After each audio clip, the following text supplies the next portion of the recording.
വളരെ അഭിമാനത്തോടു കൂടിയാണ് ഞാൻ ഇന്ന് ഈ വേദിയിൽ നിൽക്കുന്നത്.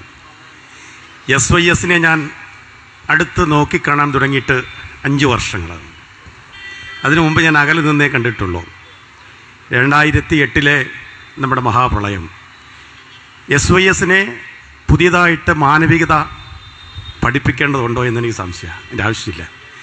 മാനവികതയുടെ മൂർത്തിഭാവമാണ് SYS എന്ന് അനുഭവത്തിലൂടെ ഒപ്പം ചേർന്ന് നിന്ന് പ്രവർത്തിച്ച് കണ്ടൊരു മനുഷ്യനാണ് ഞാൻ.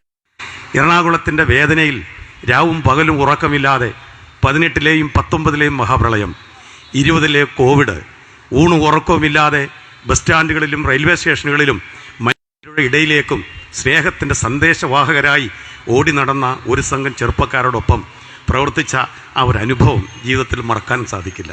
അന്ന് തുടങ്ങി എപ്പോഴും ഞാൻ SYSൻ്റെ ഒപ്പം പലപ്പോഴും ഒത്തുകൂടാറുണ്ട് പല വേദികളിലും. എന്തായാലും ഞാൻ ദീർഘിപ്പിക്കുന്നില്ല.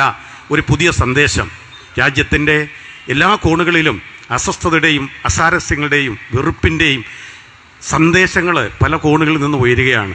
മനുഷ്യരായ നമ്മളൊക്കെ ഒത്തൊരുമിച്ച് ജീവിക്കുന്ന ഈ കേരളത്തിൽ ഇവിടെയും ചില അസ്വസ്ഥതകൾ ഉടലെടുക്കുന്നു എന്ന ഒരു സന്ദേഹം, ആ സന്ദേഹമാണ് ഈ ഒരു യാത്രയ്ക്ക് പ്രേരകമായതെന്ന് കൂടി ഞാൻ വിശ്വസിക്കുകയാണ്. എന്തായാലും ഈ യാത്രയിൽ അണിചേർന്ന, എനിക്ക് തോന്നുന്നത് രാവിലെ 4 മണിക്കൊക്കെ നടക്കാൻ തുടങ്ങിയവരൊക്കെ ഇതിൻ്റെ കൂടെയുണ്ട്. പ്രഭാത നടത്തമൊക്കെ ഉണ്ടായിരുന്നെന്ന് ഞാൻ അറിഞ്ഞു.